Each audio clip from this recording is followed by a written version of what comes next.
Manchester United all tied up about the Glazers. Are they selling Ronaldo? Yep. They've bumped him. They've sacked him. Yep. What next for him? But across the city, in the blue half, Pep signs another deal, and it's now confirmed he is there for another lengthy spell at the football club. He has signed a new deal valid until June 2025. I would have thought City fans jubilant about that this morning. What does that do for City, Simon?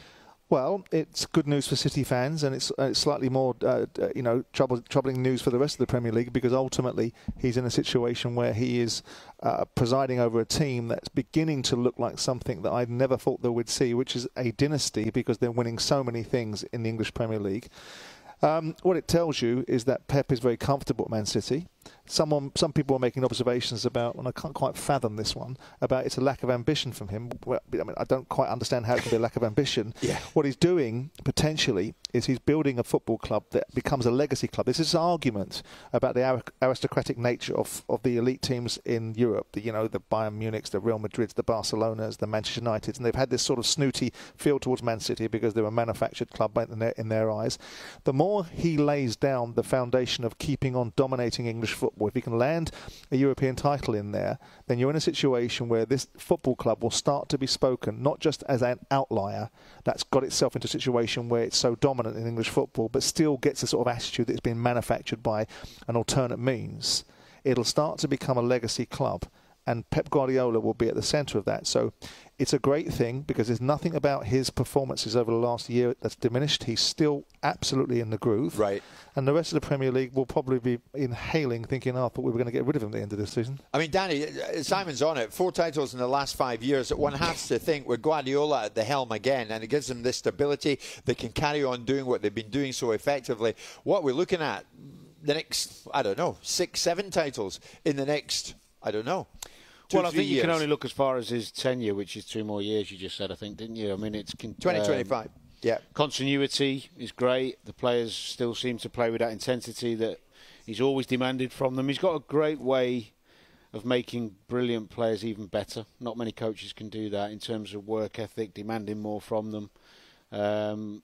I think a lot of other managers and fans alike, and even players, will be hearing that news going, oh, no. Exactly. Oh, my God. There would have been a sneaky feeling that he hadn't signed yet. Maybe he's going to call it a day, which I think would have definitely helped the competition. Yes. Definitely. TV getting close to being equal. Although they'll still have a wonderful budget and they'll still have the nucleus of this brilliant team, I'm not sure many managers have the capability of demanding the intensity and getting it from those players. Somehow his magic is being able to get... David Silva's the best example. I always use it. When I did a study on his numbers, I mean, he was already a phenomenal player, loved by the City fans, loved by everybody. Sure. His numbers went through the roof when Pep came after a year. Numbers in terms of ball regaining possession, high-intensity sprints, assists and goals. Now, if you can do that with David Silva, you can do it with anybody. I mean, ultimately, they will always say that their stable diet begins at home and their domestic title is their bread and butter.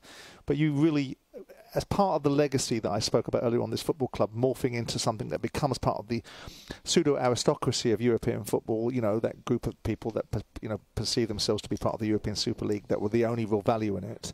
To be part of that gang, they're going to punch through that door by keep on winning and winning. And if they don't win the European Cup or the Champions League, they're going to find themselves in a situation where they'll still be outliers.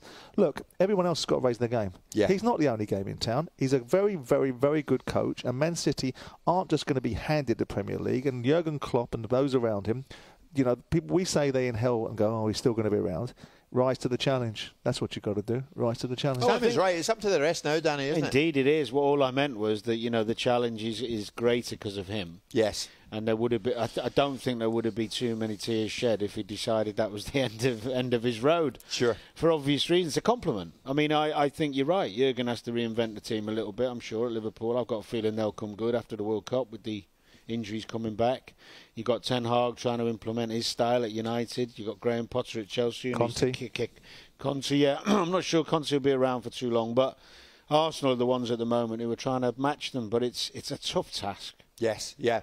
Great news for Manchester City and their fans. Pep stays that bit longer. We knew he probably would, but now it's confirmed. A new deal valid until June 2025. Well done, City. Well done, Pep. Well done, Khaldoon Al Mubarak and the rest of them.